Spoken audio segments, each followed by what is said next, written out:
पाकिस्तान में क्या कुछ खुद कबूला जा रहा है डर को लेकर। ऑपरेशन सिंदूर के दौरान कहां कहां छिप रहे थे सब हुक्मरान, जरा उनकी जुबानी सुनिए। हम नहीं कह रहे हैं, आप खुद कह रहे हैं कि आप डरपोक हैं। दोस्तों मुझे आके कहा कि सर वो बंकर में चले। मैंने कहा शहादत आनी है तो यहां ही आएगी, बंकरों में नहीं मरते लीडर, मैदान में मरते हैं। ये सब वर्कर, ये सब हम जंग के मैदान के लिए खुद तैयार हैं। हम खुद हथियार लेके लड़ने के लिए तैयार हैं। हम अपनी जानों का कुर्बानी देने के लिए तैयार हैं। इंडिया को ऐसा मुंह तोड़ जवाब दिया कि उनको पता पड़ गया कि ये खेड नहीं है।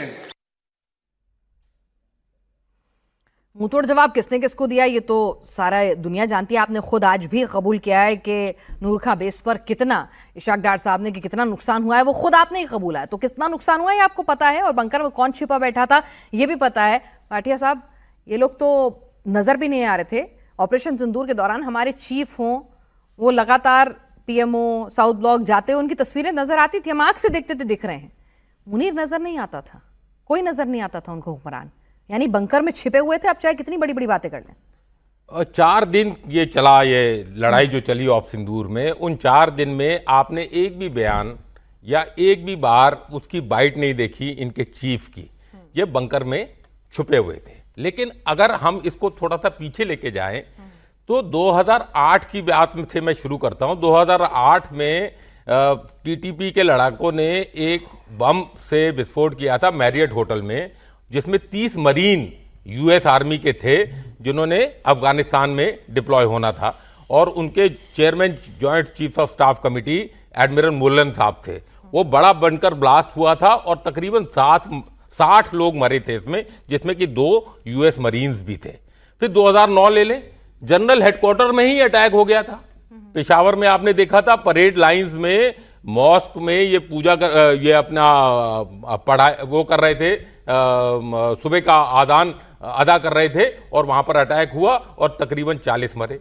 2010 में नेटो के टैंकर, जिसमें टैंक भर के पेट्रोल भर के अफगानिस्तान की तरफ जा रहा था, तो इन्होंने टीटीपी वालों ने एक बार सिंध में उड़ाया और एक बार क्वेटा में उड़ाया।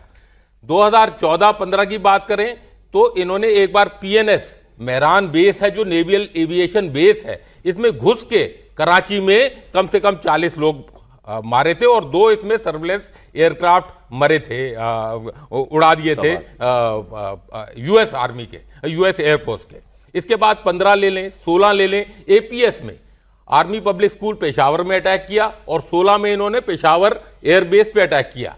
दोनों में इन्होंने घुस के, और जब एपीएस पे अटैक किया तो कम से कम 150 बच्चे थे, 150 लोग मरे थे, जिसमें 132 बच्चे थे।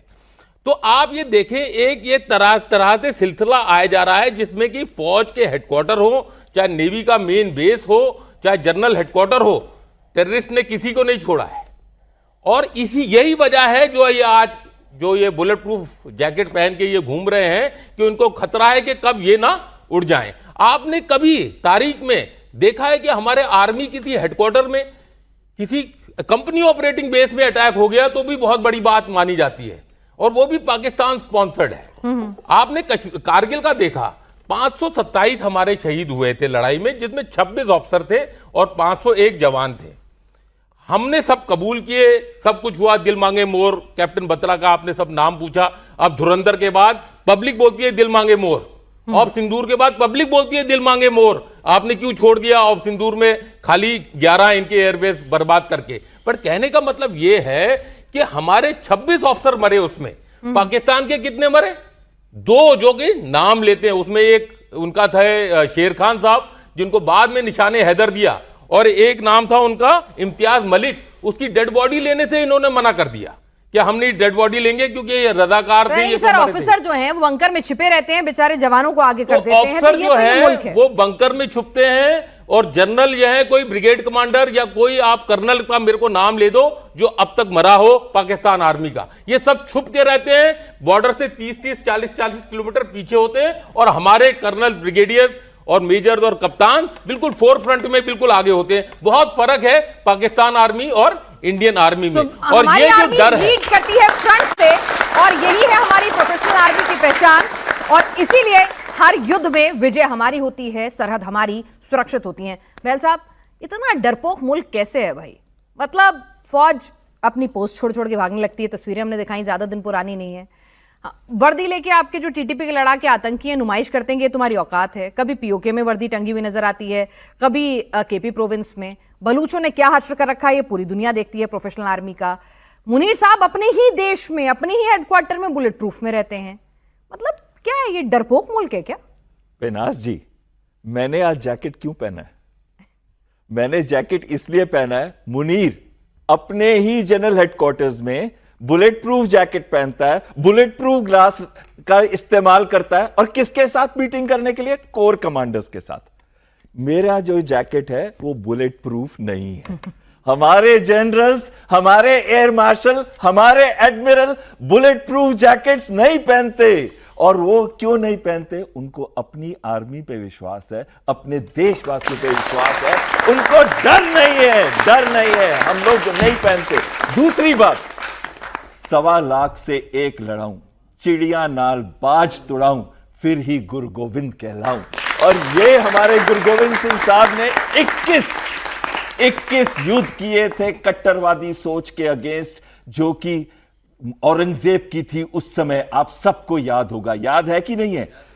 आज पाकिस्तान ग्लोबल टेररिज्म के इंडेक्स के अंदर 2nd पोजीशन पे है। बुर्किना फासो, उसका तो नाम ने भी नहीं सुना होगा आपने, वो नंबर 1 है। उसके बाद टेररिज्म इंडेक्स के अंदर पाकिस्तान है। 3150 से ऊपर लोग मारे गए हैं इस साल, और ज्यादातर लोग मारे गए हैं खैबर पख्तूनवा में और बलूचिस्तान में। पाकिस्तान आर्मी की रिट 60% अपने एरिया के अंदर नहीं चलती। 44% तो बलूचिस्तान हो गया, 11% हो गया खैबर पख्तूनवा, फिर कुछ पाकिस्तान ऑक्यूपाइड कश्मीर और सिंध, जिसको आज सिंधु देश की बात वहां चल रही है।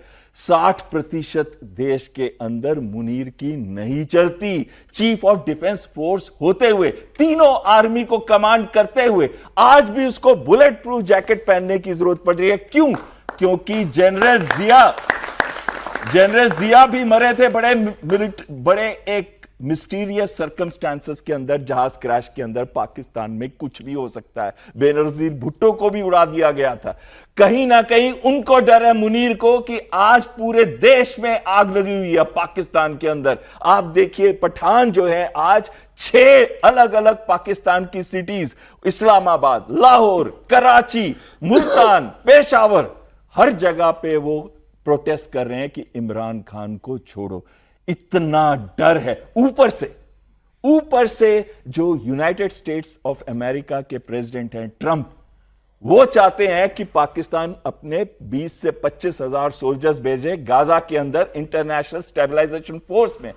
वो अलग प्रेशर बना रहे हैं। मुनीर को पता है कि जिस दिन उसने कोई भी साइड चुनी, अगर वो फौज को भेजता है और अगर वहां फौज मारी जाती है या वो फायरिंग करती है, तो उसके देश के अंदर ही ऐसे लोग होंगे जो उसको नहीं छोड़ेंगे।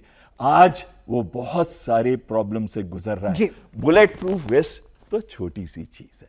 एक चीज बता दूं, 3150 जो साहब ने बोला वो फौजी मरे हैं पाकिस्तान के, और जो मुनीर माना है वो 3500 सैनिक भेजने को माना है गाजा में। अभी ये करार जो लेटेस्ट रिपोर्ट आई है, बाकी फिर बाद में जरा सिवात सर जरा बताइए कि जिस तरह से हम देख रहे हैं कि वहां तो ये होता है कि आज आप प्रधानमंत्री हैं, कल आपको पागल घोषित कर देते हैं। अभी थोड़े दिन पहले बाकायदा प्रेस कॉन्फ्रेंस करके बता रहे थे कि इमरान खान जो है देशद्रोही पागल हैं।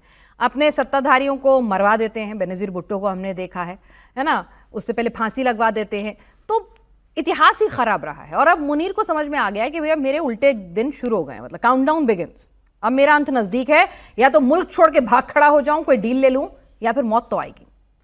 हाँ देखो, एक बात तो माननी पड़ेगी, जब से पाकिस्तान एक अलग मुल्क बना है 1947 में, उसके बाद अगर आप देखें तो जितने भी 77-78 साल में ज़्यादातर फौज ने इसको रूल किया है। या तो फौज ने डायरेक्ट रूल किया है या इनडायरेक्टली रूल किया है। आपकी तरफ इनको समझ आ गया है कि भाई enjoy all authority without responsibility. जो अब है आज की तारीख में पावर किसके पास है? वो आसिम मुनीर के पास है। जो अभी शहबाज शरीफ है वो तो एक मुखड़ा है, वो कुछ नहीं कर सकता। तो ये सच्चाई है। पाकिस्तान के अंदर प्रॉब्लम क्या है, पाकिस्तान के अंदर आज तक कोई भी प्राइम मिनिस्टर 5 साल पूरे नहीं कर पाया, वहां डेमोक्रेसी नहीं पनपने पाई। और यह सच्चाई है कि वहां पर जो आज प्राइम मिनिस्टर है कल उसको मार दिया जाएगा, यह भरोसा नहीं। अगर आप देखें कि इससे पहले जब इमरान खान थे उसमें नवाज शरीफ भागे गए, वहां से लंदन चले गए। अब इमरान खान जो कि इलेक्शन जीत के आए हैं, क्योंकि वहां पर ये सब कहते थे पिछली बार कि वो इलेक्टेड नहीं है, सिलेक्टेड प्राइम मिनिस्टर हैं, उनको फौज लेके आई थी। अब जो है उन्होंने नवाज शरीफ की जो पार्टी है, शहबाज शरीफ, वो इलेक्टेड है। आज इमरान खान सबसे पॉपुलर लीडर हैं, उसको जेल में डाला हुआ है। तो पाकिस्तान का जो पूरा स्ट्रक्चर ऐसा है कि वो कभी भी डेमोक्रेसी नहीं पनपने पाई। वो एक डरपोक क्यों है ये मुल्क, मतलब इतना डरता क्यों है, डरपोक क्यों है? मतलब आप देखिए ना कि भाई हम उम्मीद करते हैं कि हमारे फौजी उम्मीद क्या करते हैं, हमारे फौजियों की शौर्य की गाथाएं ऐसी ऐसी कि अकेला जो है 20-20 सिक्के से लड़ा है। और आपने किस तरह गलवान हूं, इतिहास के पन्ने उठा लीजिए, हर जगह आपको ऐसी शौर्य गाथाएं मिल जाएगी। वहां फौज छोड़ के भाग जाती है अपने बंकर, उन्हें अपने मुल्क से प्यार नहीं है क्या? यहाँ पर हमारे प्रधानमंत्री जो है देश के लिए मतलब कुर्बान हो जाते हैं। वहां पर क्या होता है कि या तो उन्हें सूली पे लटका दिया जाता है और डील लेके भाग खड़े हो जाते हैं। मतलब मुल्क है कैसा ये? देखो, ऐसा मुल्क है जहां पर अगर फौज की बात करें तो फौज में इनके अफसर आगे नहीं आते, इनके जो आते हैं वो लड़ाई करते हैं जवान। मुझे कारगिल की लड़ाई याद है, मैं वहीं था कारगिल की लड़ाई में। दुख की बात है, कारगिल की लड़ाई में इन्होंने अपने लोगों की, अपने सोल्जर की डेड बॉडी लेने से मना कर दिया। और एक भारत की महानता देखो, उनका जो अंतिम संस्कार था हमने जो रिलीजियस मुस्लिम राइट के साथ किया। और ये नहीं, उन्होंने फ्लैग मीटिंग भी की, हमने बताया कि आपकी 11 डेड बॉडीज हैं, ये एनएलआई के जवान हैं, मगर पाकिस्तान एक ऐसा देश है उसने अपने जवानों की डेड बॉडी लेने से मना कर दिया। ये एक बड़ी दुख की बात है। और मैं कुछ एक और बातें बताना चाहूंगा। देखो, पाकिस्तान की प्रॉब्लम क्या है, पाकिस्तान को एक ही चीज है कि कहीं न भारत के साथ उन्हें मुकाबला करना है। भारत से मुकाबला वो नहीं कर सकता। उसकी पॉलिसी यह है कि भारत को हम कन्वेंशनल लड़ाई में तो हरा नहीं सकते, हम वो करेंगे कि एक प्रकार से ब्लीड इंडिया विद 1000 कट। जब 2013 में हिलेरी क्लिंटन आई थी पाकिस्तान में एज सेक्रेटरी ऑफ स्टेट, उसने इनको अगवा किया था कि अगर आप अपने घर में सांप पालेंगे और आप ये सोचेंगे कि आपके पड़ोसी को डसेगा, एक दिन आपको भी डसेगा। और आज ये जो टीटीपी की बात करते हैं, ये आसमान से नहीं गिरा, ये इनके मदरसा ने पैदा किया है। और मगर दुख की बात है, पाकिस्तान गुड और बैड टेररिस्ट में फर्क करता है। वो आतंकवादी जिसको भारत में भेजता है, लश्कर ए तौबा जैसे मोहम्मद, उसको ये गुड टेररिस्ट बोलता है। जो टीटीपी इनको मार रहा है खैबर पख्तूनख्वा में, उसको ये बैड टेररिस्ट बोलता है। और बलूचिस्तान में जो बीएलए है वो एक फ्रीडम स्ट्रगल है। कहने का मतलब है पाकिस्तान का एक प्रकार से कभी स्टेबलाइज हो नहीं पाया, कोई उसका जुनून नहीं है, कोई इसका रहने का काबिल नहीं है। मैं एक बताऊंगा आपको बात, आज की टाइम में आज पाकिस्तान की क्या हालत है। आज पाकिस्तान की हालत है पॉलिटिकल इंस्टेबिलिटी, इकोनॉमिक क्राइसिस, आतंकवाद का बढ़ना। पाकिस्तान सिविल वार की तरफ जा रहा है। अगर पाकिस्तान सिविल वार की तरफ जाता है तो पाकिस्तान के 4 टुकड़े होने लाजमी हैं, खैबर पख्तूनख्वा, बलूचिस्तान और सिंध और पंजाब और पीओजे के और गिलगित पाकिस्तान, जो कि इस बार आग जो है वो भारत में मिलेगा। जी बिल्कुल, और इस बार आग जो है वो पंजाब पाकिस्तान तक भी आई है, लाहौर तक भी आई है। और इसीलिए पाकिस्तान का डरना जो है वो वाजिब नजर आ रहा है। सोई साहब कि अभी तक तो क्या था कि बेटी ये सिंध वाले लड़ते रहो, क्योंकि कहते हैं कि पंजाब का मतलब ही पाकिस्तान का मतलब ही पंजाब वाला, जो पंजाब पाकिस्तान वाला रीजन है, सिर्फ उसी में वो सारे रिसोर्सेज लगाते हैं। मैक्सिमम आर्मी के जो जनरल्स अफसरान हैं वो भी वहीं से आते हैं, सब कुछ वहीं पर केंद्रित है। लेकिन अब की बार वो इलाका भी जल रहा है। ये बिल्कुल ऐसा है कि पहले तो एक जो मुझे 4 लाइनें याद आ रही थी, जब जरदारी साहब का जो बयान जो आपने शुरू में दिखाया, जो डर वाली बात है, तो ये था कि सिंदूर की आग में फौलाद खड़ा था सरहद पर, सिंदूर की आग में फौलाद खड़ा था सरहद पर, हुक्मरान को नसीहत दी बंकर ही बेहतर, हुक्मरान को नसीहत दी बंकर ही बेहतर। जंग में छुपने को तदबीर समझ बैठे, जंग में छुपने को तदबीर समझ बैठे, बस डर का पैगाम लिख बैठे। तो ये तो उनकी माहौल है, ये उनकी सोच है। और जैसा पिनाज जी आप कह रही हैं कि इसमें, क्योंकि वहाँ पे भरोसा नहीं करते एक दूसरे के ऊपर। अगर Asim Munir bullet proof jacket पहन के बैठे हुए हैं अपने हेडक्वार्टर में जगह जगह, तो किसी के ऊपर यानी कि भरोसा नहीं है। आज पंजाब के ऊपर भरोसा नहीं है, पंजाब को सिंध के ऊपर भरोसा नहीं है, बलूचिस्तान पे भरोसा नहीं है, खैबर पख्तूनख्वा को पंजाब पे भरोसा नहीं है। वो उस इलाके में नहीं जा सकते, पंजाबी वहाँ पर उन इलाकों में जाने में डरते हैं, उनको खौफ पैदा होता है, वहाँ पर सेना जाने में खौफ पैदा होता है उनको। तो ये देखा जाए तो ये इनकी करने का जो है असली जो आज हालात में पहुंचे, इसके जिम्मेदार सिर्फ वहां की फौज, जिसको लोग एस्टेब्लिशमेंट कहते हैं, और वहां के नेता। मैं जब भी कहीं बाहर जाता हूं तो वो कहते हैं जनाब भारत की आज हालत है, हम भी भारत के जैसे होते अगर हमारी फौज और हमारे नेता ईमानदार होते। खा के बैठे हुए हैं, बेईमानी कर रहे हैं, अपने घर भर रहे हैं, विदेशों में बच्चे पढ़ रहे हैं, विदेशों में पैसा जमा हो रहा है, और हर जिसको कहते हैं ना यहाँ पे एक जो नेता बनता है, राजा बनता है, चीफ बनता है, वो शेर की सवारी करता है। जब तक शेर की सवारी कर रहा है ऊपर बैठा तब तक ठीक है, जिस दिन या तो शेर गिरा देता है या नीचे उतरता है और शेर खा जाता है। आज तक यही हुआ इनके साथ। कौन ऐसा राजा या वो है जो सही सलामत बच के देश के अंदर रहा हो? या तो विदेश भागता है या फिर फांसी में लटका होता है या कहीं खत्म हो जाता है। ये बात इतिहास गवाह है इस बात का। कारण क्या है? भरोसा नहीं है। भारत में आप देखिए हम सब मिलके बैठे, आज यहाँ आप सभी बैठे, मैं देख रहा हूँ हर धर्म के हर मजहब के लोग यहाँ पर बैठे हुए हैं। और ऑपरेशन सिंदूर की बात में पिछले हफ्ते में कुछ लोगों से बातचीत हो रही थी, कह रहे थे वहाँ पे कुछ इलाके हैं, नीलम वैली और कुछ और इलाकों से बातचीत हुई, कहते लोग कहते थे, झंडा दिखाते थे लोकल गाँव वाले कि जनाब आज हमारे यहाँ इंतकाल हो गया, किसी का जनाजा निकलने की इजाज़त देते हैं। तो ये हमसे भारतीय सेना से इजाज़त लेके तब हम कहते ठीक है अभी जनाजा ले जाओ, कोई बात नहीं। ये हम इजाज़त, ये उनकी सेना की हिम्मत थी, ये उनकी सेना अपने लोगों को प्रोटेक्ट नहीं कर पा रही थी और वो हमसे इजाज़त लेते थे। ये माहौल है। मैं देखता हूँ आपके जैसे बच्चे जो यंग लोग हैं, इन्होंने इतना कंट्रीब्यूट किया, नए नए किस्म के ड्रोन बनाए, उस समय भी बनाए, रातों रात बनाए नए नए किस्म के ड्रोन, और पाकिस्तान को चकमा दिया। ये यहाँ पर ऐसे में जरूरत है आप सब यंग जो यूथ आज यहाँ हमारे सामने बैठा है कि आप आउट ऑफ बॉक्स अलग चीज सोच के, और वो कर रहे हैं। आज भारत में इतनी जबरदस्त आत्मनिर्भरता आ रही है, इतनी जबरदस्त टेक्नोलॉजी आ रही है, इतनी जबरदस्त नए नए आइडियाज लेके आ रहे हैं कि पूरा सरकार देख रही है। सीधा मिनिस्ट्री से आ जाता है कॉल, डिफेंस सेक्रेटरी बुला लेता है, क्या आप दिखाइए हमें क्या बना रहे हैं, स्टार्टअप्स आ रहे हैं नए नए। ऐसे में बड़ा जरूरी है कि यहाँ पे भारत और पाकिस्तान में यही फर्क है, वो आपस में लड़ रहे हैं और यहाँ मिलके एक मुट्ठी बंद है। चलिए, तो आपस में भरोसा ही नहीं है, और भरोसा इस मुल्क पर करा भी जाए तो कैसे करा जाए? जो मुल्क इस्लाम के नाम पर बनता है वो इस्लाम का भी सगा नहीं रहता है। जिस मुल्क में फौज अपने हुक्मरानों पर भरोसा नहीं कर सकती है, हुक्मरान अपनी फौज पर भरोसा नहीं कर सकते हैं, आवाम एक दूसरे पर भरोसा नहीं कर सकता है। कहने को सब पाकिस्तानी है, लेकिन कोई सिंध हो जाता है, कोई बलूच हो जाता है, कोई पंजाब पाकिस्तान को ज्यादा तरजीह देता है, कोई सिंध अलग चाहता है। तो क्या अब स्थिति आ गई है कि मुनीर की टेंशन इसलिए भी हाई है कि मुनीर ने पंगा ले लिया है सर बैल साहब सब जगह से। मतलब अफगानिस्तान को तो अपसेट कर रखा है, आप सऊदी अरब में वहां ईरान वाला पोर्शन आपने अलग से खोला हुआ है, चीन और अमेरिका दो दो नाव पे सवार होकर आप सोच रहे हैं पैसे तो सब पे बटोर लेंगे लेकिन फिर डूबेंगे भी। उसके अलावा गृह युद्ध जैसे हालात हैं, हिंदुस्तान को तो नाराज कर ही रखा है और हिंदुस्तान ने बता भी दिया औकात क्या है। तो भाई उसका बंदे का टेंशन लेना जेन्युइन है, बिल्कुल जेन्युइन है उसका टेंशन लेना। 1996 में किसने तालिबान फॉर्म की थी? पाकिस्तान ने की थी, अमेरिका और सऊदी अरेबिया की मदद से। क्यों फॉर्म की थी? अमेरिका के अगेंस्ट लड़ने के लिए। किसने ओसामा बिन लादेन को जगह दी थी अबोटाबाद में? पाकिस्तान नहीं दी थी। आज वही तालिबान है जो पाकिस्तान के साथ लड़ रहा है। यहां पे मैं एक हमारा मास्टर स्ट्रोक की बात करना चाहता हूं। मुताकी को हमने बुलाया था ना, उनका फॉरेन मिनिस्टर अफगान का, वो भारत आया।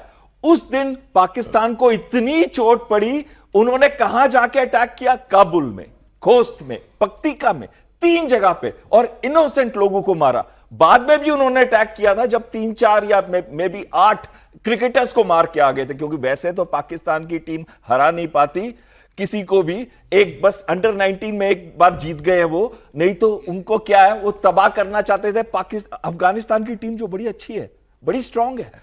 तो कहीं भी आप देख लीजिए, अगर इंटरनेशनल लेवल पे 2001 में WTC बॉम्बिंग कौन पीछे था, कहां से आई थी वो सोच? 2005 में लंदन बॉम्बिंग, 2008 में पेरिस, 132 लोगों को मार दिया था उन्होंने। उसमें हाथ किसका था? सबके हाथ। ISIS का हाथ कहां से आता है? पाकिस्तान से आता है। और साथ में जब सैयदुल्ला एक आदमी है, एक टेररिस्ट है, आतंकी है ISIS का, जब वो पकड़ा गया अफगानिस्तान के अंदर, उसने बताया 2 दर्जन के करीब ISIS के जो आतंकी हैं उनकी ट्रेनिंग लश्कर-ए-तैयबा दे रहा है खैबर पख्तूनख्वा में, पाकिस्तान के अंदर। तो यानी कि ISIS जिसका फ्लैग आपने बांग्लादेश में देखा, जो बांग्लादेश में हिंदुओं के अगेंस्ट अटैक हो रहे हैं, उसके पीछे कौन है? पाकिस्तान है। और ये जो हमको और क्यों डरता है पाकिस्तान हिंदुस्तान से, वो हिंदुस्तान को प्रवोक कर रहा है। इस समय वो प्रवोक कर रहा है कि हम कुछ ऐसा एक्शन लें बांग्लादेश के अंदर जिसकी वजह से हिंदुस्तान बदनाम हो जाए। लेकिन इन जितनी भी आतंकी सोच है पूरे विश्व के अंदर, वो उभरती कहां से है? पाकिस्तान में। उनके टेरर फैक्ट्री बन चुका है सब। टेरर फैक्ट्री है वो।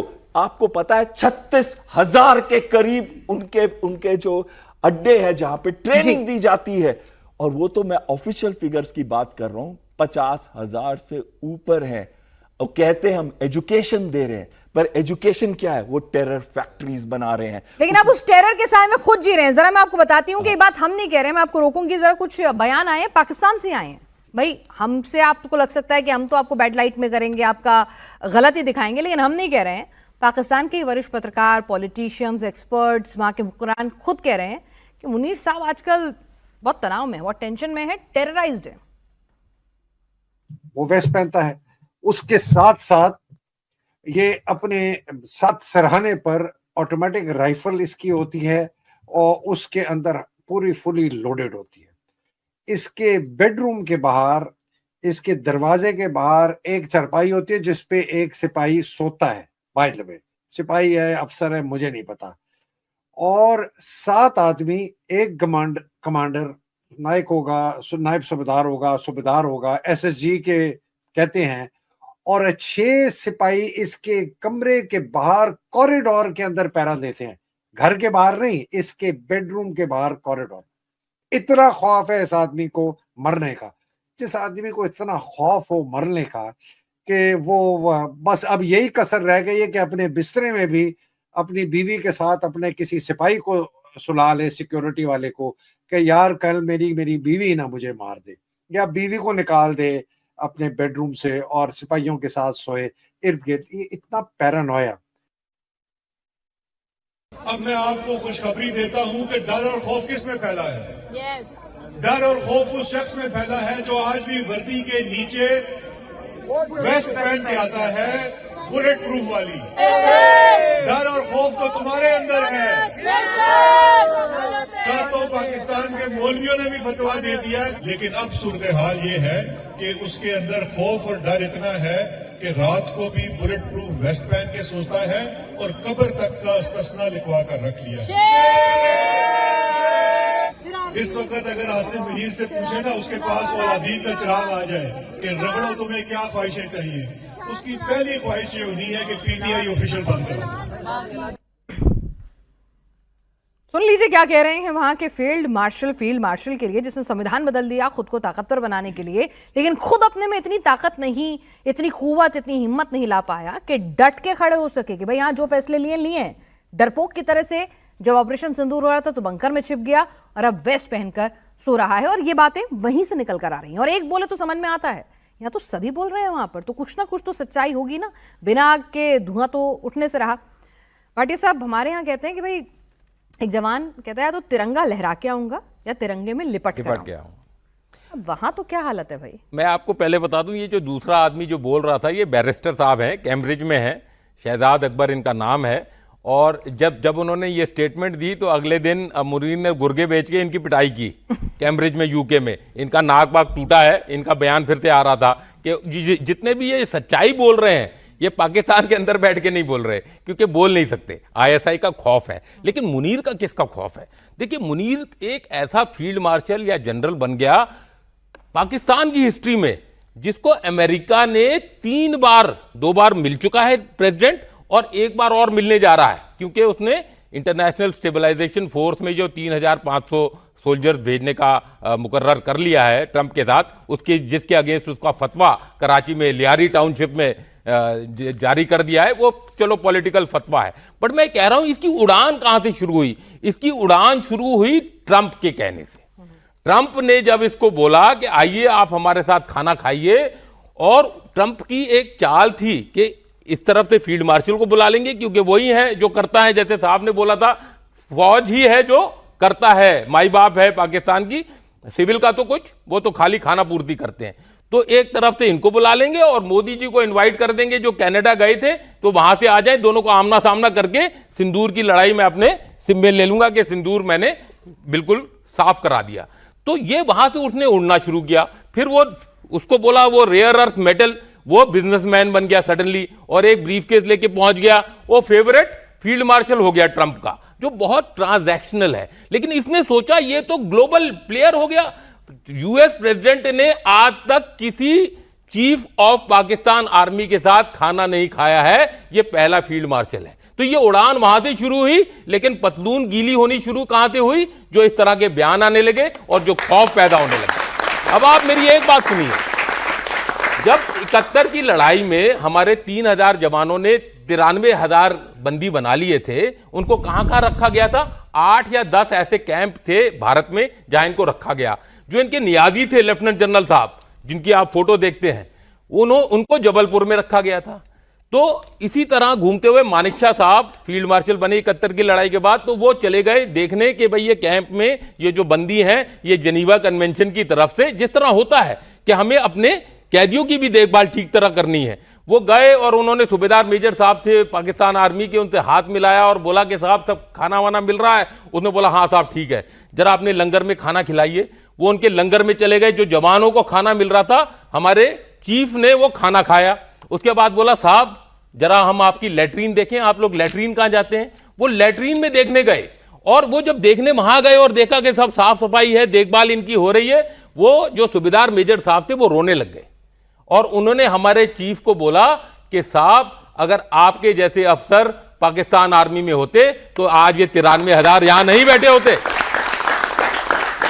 ये ऐसी फौज है जो अपने जवानों को गधों से भी बदतर की तरह से उनके साथ बर्ताव करती है। और जो आवाम है वो उनको रोटी कपड़ा मकान नहीं मिल रहा, उनको चूरन किसका दे रहे हैं? भारत भारत भारत, भारत ने ये कर दिया, भारत ने वो कर दिया। कल भी हमने इस प्रोग्राम में ही बोला था, भारत पीओके जरूर लेके रहेगा, लेकिन उसके अलावा आपका एक जमीन नहीं चाहिए, 1 इंच का हमको टेरिटरी नहीं चाहिए। आपका नापाक वो इलाका है, आपको 4 टुकड़ों में हम बांटेंगे। बलूचिस्तान से शुरू करेंगे, खैबर पख्तूनख्वा को ग्रेटर पख्तूनख्वा बनाएंगे, सिंध अपने आप अलग हो जाएगा और कराची इनके पास से कट गया तो ये एक छोटा सा देश बच जाएगा, खाली पाकिस्तान पंजाब, और उसको फिर ठीक से बिल्कुल जहां रखना चाहिए वहीं रखना चाहिए, वहीं रखेंगे।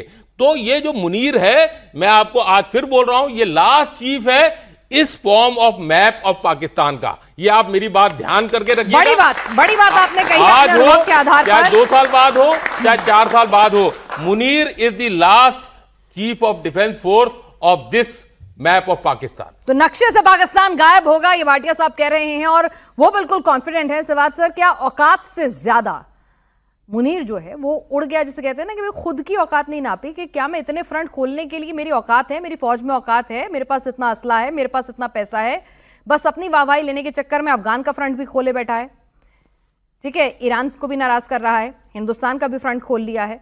तो क्या जिसे कहते हैं ना कि अपने से ज्यादा, कुव्वत से ज्यादा, बूते से ज्यादा की उड़ान भर ली और आज डरा डरा फिर रहा है? हाँ बिल्कुल। देखो, मैं इससे पहले कुछ बोलना चाहूंगा। कुछ नशा तिरंगे की आन का है, कुछ नशा मातृभूमि का शान का है, हम लहराएंगे हर जगह ये तिरंगा, नशा ये हिंदुस्तान की शान है। जो आपने क्वेश्चन किया, ये सच्चाई है। पाकिस्तान चारों तरफ से घिरा हुआ है और पाकिस्तान ने, और घिरा क्यों है? पाकिस्तान की अपनी प्रॉब्लम है, क्योंकि पाकिस्तान एक हब सेंटर टेररिज्म का, वो आतंकवाद फैलाता है। अगर आप 100 टेररिस्ट वर्ल्ड के देखें, जो टॉप हैं उसमें से 87 वो हैं या तो वो पाकिस्तान के हैं या उसके रूट्स पाकिस्तान से हैं। तो ये सच्चाई है। पाकिस्तान एक ऐसी फैक्ट्री है जो आतंकवाद पैदा करता है। वो भारत में बेचता है लश्कर तो जैसे मोहम्मद, वो ईरान में बेचता है जैसल अल अदल, जो कि ईरान के लिए सुन्नी मिलिटेंट है। इसने अभी अफगानिस्तान में क्या किया है, तालिबान के साथ जो है वहां पर भी आईएसआईएस के, अल कायदा के भी टेररिस्ट भेजे हैं। तो सच्चाई है वो चारों तरफ से गिर गया और अंदर जो प्रॉब्लम आई है वो टीटीपी ने पैदा की है। टीटीपी किसने क्रिएट किया? वो खुद इन्होंने क्रिएट किया। जो मैंने पहले बताया था, हिलेरी क्लिंटन ने अगवा किया था। आप आतंकवादी पैदा कर रहे हो, ये आपको ही काटेंगे। तो ये सच्चाई है कि ये आतंकवाद कहीं बाहर से नहीं आया, ये पाकिस्तान का सेल्फ क्रिएशन है। और ये सच्चाई है जिस तरीके से आज पाकिस्तान की हालात हैं, पाकिस्तान इकट्ठा रहना बड़ा मुश्किल है। पाकिस्तान के 4 टुकड़े होंगे और ये नहीं खैबर पख्तूनख्वा, बलूचिस्तान, सिंध और पंजाब और पीओजे के गिलगित बाल्टिस्तान, जब सारे मेरे कुलीग बोल रहे हैं वो भारत का हिस्सा है, वो भारत में आएगा, इंशाल्लाह ये होके रहेगा। अब जो 2-4 बातें और हैं कि ये पाकिस्तान की आप देखें कि पाकिस्तान भारत से 1/7 है।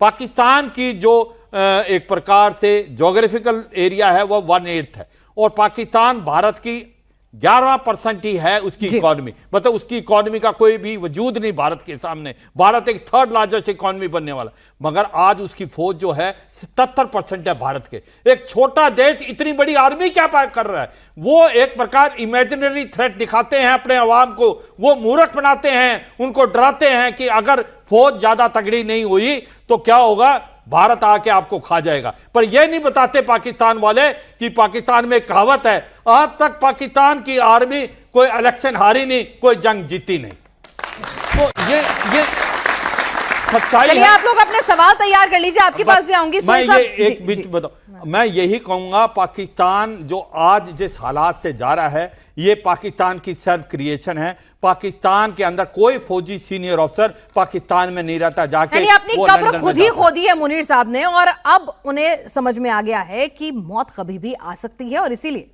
चाहे अपने घर के जो उनके सिक्योरिटी ऑफिसर्स हों या फिर अपनी फौज के ऑफिसर्स हों, सबसे उन्हें डर लग रहा है, क्योंकि भाई फौज की पोजीशंस खा गए हैं। फौज में सिर्फ अपने ही लोगों को फिट इन कर रहे हैं, इतनी ताकत ले ली है संविधान में संशोधन करा के, खुद रिटायर कभी होंगे नहीं, तो जो ऑफिसर्स हैं उनको भी तो जलन होगी ना कि भाई हमारा हक खा रहे हो, हमारा भी तो नंबर आता कभी ना कभी। लेकिन खुद ही पावरफुल हो गए हैं तो फौज से भी डर लगता है, बाकी सबको कुछ कुछ फॉल्स प्रोमिसेस कराए हैं वहां से भी डर लगता है, और हर फ्रंट खोल लिया है, वो डर तो है ही। और हिंदुस्तान का डर तो ऐसा है कि रात रात भर सोने नहीं देता है। सोई साहब, जिसे कहते हैं ना कि जब सत्ता हिलती है किसी की, जब ताकत हिलती है, तो अपने आप पाकिस्तान जैसे मुल्क में 6 महीने पहले तक मुनीर के खिलाफ किसी की हिम्मत नहीं थी कुछ बोलते, सब इसके आगे सलाम ठोकते थे। जैसा भाई कह रहा है वैसा ही सब कुछ होगा, है ना, चाहे प्रधानमंत्री हो, राष्ट्रपति हो, या आवाम हो, या पत्रकार हो। लेकिन अब हर कोई बोल रहा है, इशारों में बोल रहा है, कोई खुल के बोल रहा है, और हर कोई बोल रहा है, यानी कि सिंहासन तो डोला है।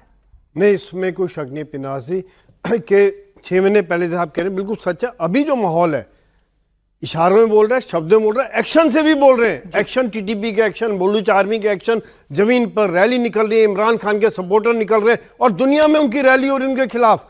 आज इंग्लैंड में भी कल रैली हुई थी, वहां पे काफ़ी बयानबाजी आया था कि आसिम मुनीर मारा जाएगा, जिसके लिए उन्होंने इंग्लैंड को भी एक बयान दिया कि किस प्रकार से बोल सकते, यानी कि लोगों के अंदर एक जहर है, लोगों के अंदर एक गुस्सा है, लोगों के अंदर, क्योंकि आज उनकी देखभाल नहीं की जा रही, आज वहां पर उनको सिर्फ दबाया जा रहा है। और जो खास तौर से जो बलूचिस्तान, खैबर पख्तूनख्वा के इलाके, वहां से लोगों को उठा के गायब कर दिया जाता है, पता नहीं चलता वो कहाँ गए हैं। और ऐसे में आसिम मुनीर शायद नशा कर रहे हैं और फिर कहते हैं कि सिंदूर में कहीं अल्लाह ने उनकी जान बचाई, और ऐसे में उनकी जो जब बुरा वक्त आता है तो अल्लाह ही याद आता है, अल्लाह याद आता है। लेकिन वो मुझे लग रहा है वो नशा था जो अल्लाह के जो नजर आ रहा था, शायद वो भारत के ड्रोन और ब्रह्मोस जो जा रहे थे वो उनको दिख रहे होंगे कि वो जो है ये वहां पर उनको याद आ रहा होगा कि अल्लाह दिख नहीं रहे थे, वो तो बंकर में थे। तो वो रूहानी ताकत जो थी जिसने बंकरों पे हमला कर दिया, वो तो कह रहे हैं हिंदुस्तान ने नहीं किया, लेकिन फिर ये भी कह रहे हैं कि हमारा बेस तो तबाह हुआ है। ये कई बार इसलिए मुझे हंसी आती है जो उनके विरोधाभास आता है बातों में। एक तरफ कहते हैं हमने भारत के ऊपर अटैक कर दिया, दूसरा कहते हैं कि अल्लाह ने बचाया हमें, उनके बाकी लीडर कहते हैं कि हमें बंकर में छुपने को बोल दिया, यहाँ छुप के बैठे हुए। तो ये सब बातें एक झूठ छिपाने के लिए सर 1000 बोलने पड़ते हैं, तो बेचारे समझ नहीं पा रहे हैं, कंफ्यूज हो गए हैं। बिल्कुल। तो यहाँ पर मैं सिर्फ एक लास्ट लाइन एक कहना चाहूंगा, जो भारत के जैसे आप लोग कहते हैं ऑफिसर्स की बात होती है, पाकिस्तान के ऑफिसर की, बाकी स्पीकर ने बोला, मुझे मेरा एक और हीरो है मनोज पांडे, जो शायद कारगिल युद्ध में थे। उन्होंने कहा था कि अगर मुझे अपना शौर्य सिद्ध करने से पहले मौत भी आती है तो कसम से मैं मौत को मार दूंगा। ये भारत के सेना का जज्बा है, और यही खौफ आज पाकिस्तान की सेना को है, यही खौफ आसिम मुनीर को है, यही खौफ की वजह से वो आज शायद किसी नशे में रहते हैं और अलग अलग किस्म के बयान देते रहते हैं और हर जगह अपना मोर्चा खोलते रहते हैं। हार छिपाए नहीं छिप रही है, डर छिपाए नहीं छिप रहा है, और खुलकर सामने भी आ रहा है, क्योंकि मौत से डर तो भाई लग ही रहा है। और हमारे कुछ दर्शकों के सवाल भी अब आ गए हैं कि करके उनसे पूछना शुरू करते हैं। जी, मेरा नाम उज्जवल प्रताप है और मैं इंद्रप्रस्थ विश्वविद्यालय के महाराजा। जी, मेरा सवाल ये है कि टेररिज्म को कैसे खत्म कर सकते हैं और पाकिस्तान और हिंदुस्तान का रिश्ता और कैसे बेहतर हो सकता है। ठीक है, और सवाल? जी 2-3 सवाल इकट्ठे करके फिर मैं एक एक करके आप लोग सर जैसे अभी आप कह रहे थे कि पाकिस्तान आज तक कोई जंग जीता नहीं है, ठीक है, उसके बावजूद भी यहाँ पे बांग्लादेश बना दिया साहब। हमारी अच्छाई आज हमारे खिलाफ यूज हो रही है। ऐसे भस्मासुर क्यों पैदा कर रहे हैं हम, और क्यों नहीं हम पाकिस्तान को अपने में मिलाते? हम चाहते हैं आगे ऐसी कोई आतंकवादी घटना ना हो। चलिए, तो पूरा इलाज चाहिए जी। और सवाल जी। सर, आसिम मुनीर जो अपना सत्ता बचाना चाहता है, उसको ख्वाहिश है कि हम इंडिया से वॉर करेंगे। वो किस बेसिस पे वॉर करेंगे जब उनकी आर्मी इतनी बिकाऊ है कि सऊदी अरेबिया उनको ख़रीद लेता है कि भाड़े पे आएंगे वो उनको बचाएंगे, और जो इनकी आर्मी है वो किस बेसिस पे कहते हैं कि इंडिया से वॉर करेंगे जब वो कोई ऑपरेशन करना होता है, ऑपरेशन के नाम पे वो अफगानिस्तान में जाके बच्चों को मार देते हैं, अपने खुद के नागरिकों पे वो बम गिराते हैं, फिर कहते हैं हमने ऑपरेशन किया है। और जो ये अपने एरिया को नहीं कंट्रोल कर पाते हैं, बलूचिस्तान इनके हाथ से निकल चुका है। बीएलए को ये टेररिस्ट बताते हैं, जबकि वो छोटा सवाल, हाँ, तो यानी कि बता, ठीक है, जब औकात नहीं है तो फिर लड़ेंगे कैसे? ऑपरेशन सिंदूर 2.0 क्या है, स्प्रिंग में स्टार्ट होगा, आर्मी की तैयारियां कैसे चल रही हैं, ठीक है, क्या देखने को मिलेगा वॉर? पहली बात, मैं इस्लामाबाद में 3 साल रहा, मैं आपको बताता हूं क्या इसमें हुआ। वहां मैं जब जाता था घूमने किसी भी सड़क पे, तो किसी भी फौज की गाड़ी अगर होती थी उसमें प्रोटेक्शन लगी होती थी, एमएमजी लगी होती थी। तब से मैं 2015 से 18 तक था।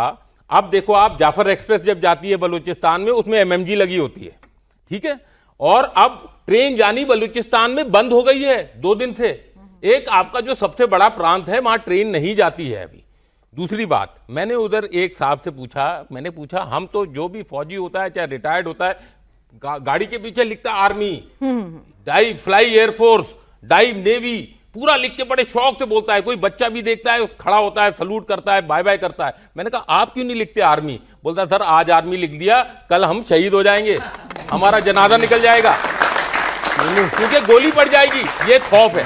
दूसरी बात, टेररिज्म जो है एक कमजोर ताकत का इंस्ट्रूमेंट होता है बड़ी ताकत के ऊपर हमला करने का। वो लड़ाई नहीं कर सकता, वो किसी से लड़ाई करवाएगा, चाहे वो बांग्लादेश के थ्रू, जमात के थ्रू कराए, चाहे वो टेररिज्म के थ्रू जैश ए मोहम्मद या लश्कर ए तैयबा से कराए। बस फर्क अब इतना ही है कि पहले ये था, हम फर्क समझते थे टेररिस्ट में और फौज में। अब हम बोलते हैं टेररिस्ट जो है वो एक वर्दीधारी ही है, दोनों सेम है पाकिस्तान में। चलिए, और इसमें हम फर्क करेंगे नहीं, इस बार आका भी मारे जाएंगे और किसी को बख्शा नहीं जाएगा। हमने अपना स्टैंड बिल्कुल क्लियर कर रखा है।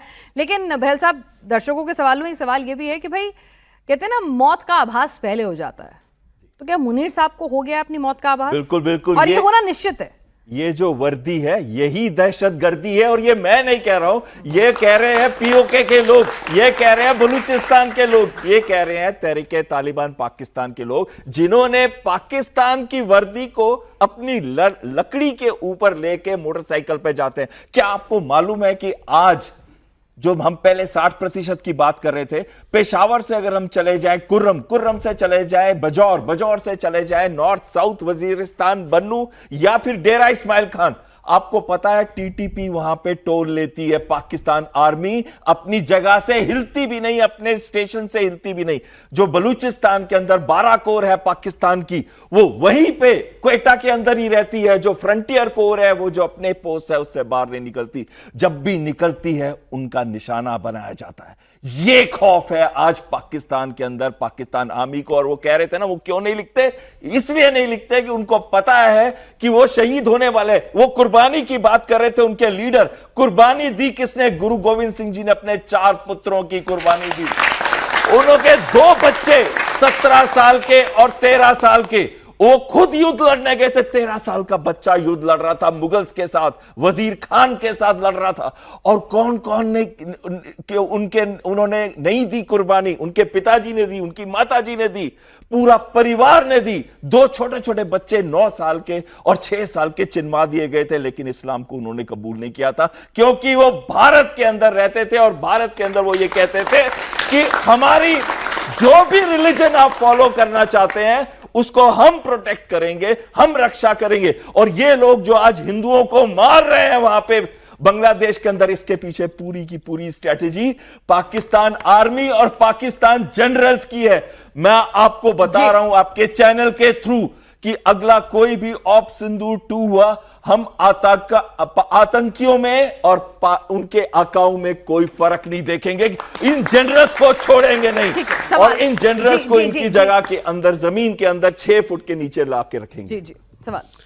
सर, मैं एक्चुअली एक सवाल करना था।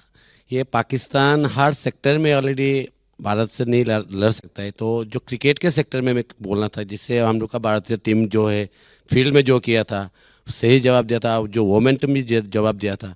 अभी फिलहाल देखा है एक अंडर 19 जो खेला था, तो मेरे आप लोग से एडवाइस लेना चाहता हूँ कि हम लोग एक्चुअली क्रिकेट में हम लोग उन लोग से नहीं खेलना चाहिए। नहीं खेलना चाहिए, आपकी ओपिनियन है, ठीक है। एक बात बोल दूं, इसी को अंडर 19 को खत्म कर दें। हमारी अंडर 19 एक्चुअल में अंडर 19 थी, उनकी अंडर 19 अंडर 30 थी। जरा उनकी शक्लें देखी, दाढ़ी देखी। ठीक है, वो तो उम्र भी गलत बताते हैं। शाहिद अफरीदी कितने साल तक युवा ही बने रहे? युवा ही बने। जी एक सेकंड, हाँ पूछिए। मेरा सवाल सर ये है कि क्या जब हमने ऑपरेशन सिंदूर किया, उसको हमने रोक दिया बीच में, तो क्या अभी जब पाकिस्तान डरा हुआ है, वहाँ की सेना सब बौखलाए हुए हैं, तो क्या हमें इस डर का फायदा लेके साथ के साथ दोबारा से ऑपरेशन 2.0 करके अपने आप में मिला लेना चाहिए? वाजिब सवाल है, किसी के मन में भी आ सकता है। दुश्मन इस वक्त सबसे कमजोर है, अपना आपस में लड़ा बैठा है। इस डर का फायदा ले सकते हैं सर भारत? इस डर का फायदा लेना चाहिए सिवात साहब। देखो, एक बात समझनी चाहिए कि ये लड़ाई एक दलदल है, इसके अंदर जो फंस जाते हो फिर निकलना मुश्किल है। रशिया यूक्रेन लड़ाई देखो, 4 साल तक निकल चुकी है, रूस निकलना चाहता है, निकल नहीं पा रहा है। हम बनना चाहते हैं 2047 तक एक डेवलप्ड कंट्री, और उसके लिए आपकी इकोनॉमी 9% के करीब जीडीपी को होनी चाहिए। अगर आप ऐसे देश के साथ भिड़ जाते हो जो कि खुद टूटा है, लेकिन ओपिनियन तो ये भी होती है ना, जो बॉर्डर सेफ रहेंगे तभी इकोनॉमी ग्रोथ करेगी। बिल्कुल, हमारी बॉर्डर सेफ हैं। देखो, आप हमने एक इनको क्या किया है ये देखें आप। सिंदूर 1.0 में 4 दिन में पाकिस्तान को घुटने टिका दिए। 6-7 की रात को हमने 9 टेरर इंफ्रास्ट्रक्चर, जो आपके मुनीर का है, भावलपुर है, मुजफ्फराबाद है, उसके जो मसूद अजहर के 12 फैमिली मेंबर उनको खत्म कर दिया। और फिर जब उसने वार किया जो कि बिल्कुल साफ नहीं हुआ, आपने हमला किया। कि जबरदस्ती जंग में नहीं कूदना चाहिए, बहुत कमजोर है, अभी मारेंगे तो ठीक मारेंगे। नहीं, मैं एक चीज कर दूं बस क्लियर। मैं ये कहता हूं कि भारत ने जब अपना एक पॉलिटिकल एम पूरा कर लिया तो भारत उसके साथ नहीं भिड़ना चाहता। हमें अपनी इकोनॉमी को ध्यान देना है। हमने मिलिट्री पावर स्ट्रॉन्ग है, हम पाकिस्तान नहीं है, हम पाकिस्तान से बहुत आगे हैं। मैं ये कहता हूं कि हम लोग तैयार हैं। आज हमारी सेना, एयरफोर्स, नेवी हर तरह से तैयार है, हमारी इंटेलिजेंस तैयार है। अब यहां पे लड़ने का तरीका क्या होना चाहिए, ये अलग अलग तरीके हो सकते हैं। आज पाकिस्तान कितने हिस्सों में अंदर की लड़ाई हो रही है, ये बेहतर है या हम इस तरह से करते रहे? अलग अलग तरीकों से हमने खत्म करना उसको। उसका एम क्या हमारा, वहां पे उनके अंदर, आसिम मुनीर के अंदर खौफ पैदा कर देना, और वो खौफ पैदा हम कर चुके हैं। आज वो अगर बुलेट प्रूफ जैकेट के साथ सो रहा है, यही उद्देश्य है हमारा। और आज हम तैयार हैं, आज भी तैयार हैं। हर तरह से एक्सरसाइज हो रही है, जॉइंट कोऑर्डिनेशन है, नए नए हथियार लिए जा रहे हैं, नए नए आज की देश कौन धुरंधर बैठ के क्या धुआंधार काम कर दे कुछ पता नहीं है। कोवर्ट ऑपरेशंस भी होते ही रहते हैं, तो हमें तैयार रहना चाहिए। मतलब जरूरी नहीं हम ट्रेडिशनल वे ऑफ वॉर में जाएं, बहुत सारे और भी तरीके हैं। जी सवाल, जी सॉरी, सवाल ये पूछना चाहता हूं कि पाकिस्तान, जैसे हम लोग कह रहे हैं कि पाकिस्तान जो है आतंकवाद की फैक्ट्री बन चुका है, क्या पूरे विश्व को मिलके वो जो उनका जो थॉट प्रोसेस है, क्या हमें उस पे हमला नहीं करना चाहिए? हमें उस थॉट प्रोसेस को जान के एकदम पूरे विश्व को एकजुट में नहीं आना चाहिए पाकिस्तान की टेरर फैक्ट्री को थॉट प्रोसेस है क्या? जी बोलिए, अगला सवाल। बहुत जरूरी है, बहुत इंपॉर्टेंट पॉइंट। आतंकवाद को बंद करने के, देखो आपने जो क्वेश्चन पूछा ना, ये IMF, world bank, financial action task force इसको ग्रे लिस्ट पे डालती है। इसको कौन बचाता है? अमेरिका बचाता है, अमेरिका इसको निकलाता है। दुख की बात यह है कि जो आतंकवाद के साथ सब कहते हैं हम लड़ेंगे, मगर जब पाकिस्तान का आता है उसको बचा देता है ये वेस्टर्न वर्ल्ड, उसको बता देता है अमेरिका। तो सच्चाई ये है, पाकिस्तान एक आतंकवाद का गढ़ है। इसको आप देखें, आप डिफेंस की देखें, आप एक भूखा नंगा देश जिसका डिफेंस बजट हर बार फायदे के लिए सब पाकिस्तान का इस्तेमाल करते हैं। ठीक है, एक छोटी सी चीज कहूंगा मैं सिर्फ कि यहाँ धर्म का दुरुपयोग हो रहा है। हर मुस्लिम आतंकवादी नहीं है, ये मैं कहना चाहूंगा। ठीक है, यहाँ पे धर्म का दुरुपयोग किया जा रहा है। सवाल। हेलो सर, जैसा कि आपने बोला कि पाकिस्तान बहुत ही गरीब देश है, तो वहाँ की जनता क्यों नहीं कुछ करती? वो भी तो उनसे परेशान होगी ना कि सिर्फ वॉर या फिर ये इन सब चीजों को देखते हैं। सर वहाँ के आवाम में, ठीक है, वहाँ के आवाम में बहल साहब इतना ज्यादा नेगेटिविटी क्यों है कि मतलब उनका सर्वाइवल ही हिंदुस्तान को गाली देके या उनसे नफरत करके है। देखिए उनके अपना भी तो अवाम देखिए ना में कि भाई और खाना मिल रहा है कि नहीं, उनके तरक्की हो रही है कि अवाम नहीं। में और पाकिस्तान आर्मी में मैं थोड़ा फर्क करना चाहता हूं। आपने देखा कि जैसे श्रीलंका में हुआ, नेपाल में हुआ, बांग्लादेश में सड़कों पे आए जेनजी, तो जब इनके यूथ आते हैं तो वो मूवमेंट सफल क्यों नहीं हो रही? क्योंकि वहां पे पाकिस्तान के सिवाय बाकी सब देशों के अंदर उनकी आर्मी न्यूट्रल थी, वो सत्ता नहीं लेना चाहती थी। यहां पे पाकिस्तान की आर्मी खुद सत्ता के अंदर है। और जब लबैक आए थे आज अक्टूबर के अंदर, सिर्फ 1.5-2 महीने पहले की बात है, जब लबैक आए थे लाखों की संख्या में प्रोटेस्ट करने के लिए कि गाजा में जो नरसंहार हो रहा है तो आप लोग क्यों जा रहे हो उस पीस प्लान में। उस समय पर उनके ऊपर गोलियां बरसाई गई थी, पाकिस्तान रेंजर्स से सैकड़ों मारे गए थे लबैक। इस तरीके से वो कहर बरसाता है जो भी आवाज उठाता है। एक डिक्टेटर रूल कर रहा है वहां मुनीर। अगर हमें इस प्रॉब्लम को हमेशा के लिए सॉल्व करना है तो पाकिस्तान के ऐसे जनरल्स को मारना होगा, और ये मारना होगा उनकी अपनी कंट्री से भी और हमारे भी थ्रू ऑफ सिंदूर 2 में। ठीक है, जैसे हम पहलगाम के खिलाफ हमारा ऑपरेशन सिंदूर हुआ था, तो अभी जो दिल्ली में रेड फोर्ट के आसपास जो आतंकवादी हमला हुआ है उसके खिलाफ हम क्या कर रहे हैं, और इसको रोकने के लिए हम क्या कर सकते हैं? अभी पहली बात तो जो लड़ाई है वो किसी चीज का हल नहीं है, और बहुत तरीके हैं उसको हल करने के लिए। और एक अननेम्ड गनमैन है जो 37 उड़ा चुका है, जो भी भारत का दुश्मन है वो उड़ रहा है। बांग्लादेश में भी बोलते हैं लोग, वो तो आप मारे चाहे ना मारे वो इंडिया को ही वो बरी करते। तो काम हो रहा है, इदारे अपना अपना काम कर रहे हैं। दूसरी बात, आपने देखा कि क्या हुआ, कोई भी टेररिस्ट अगर कोशिश करेगा, 100 बार कोशिश करेगा, एक बार सक्सेसफुल हो जाएगा। तो वो एक बार हो गया इस बार ये में, लेकिन कितने पकड़े गए? वो पूरी चेन नेक्सस पकड़ी गई। इसके तार जो है पाकिस्तान में मिल गए। पहले क्या करते थे, हम डोजियर दे देते थे, यूएन में चले जाते थे। अब हम बोलते हैं हम घुस के मारेंगे, और वो मारते रहेंगे जब तक पाकिस्तान सुधरेगा नहीं।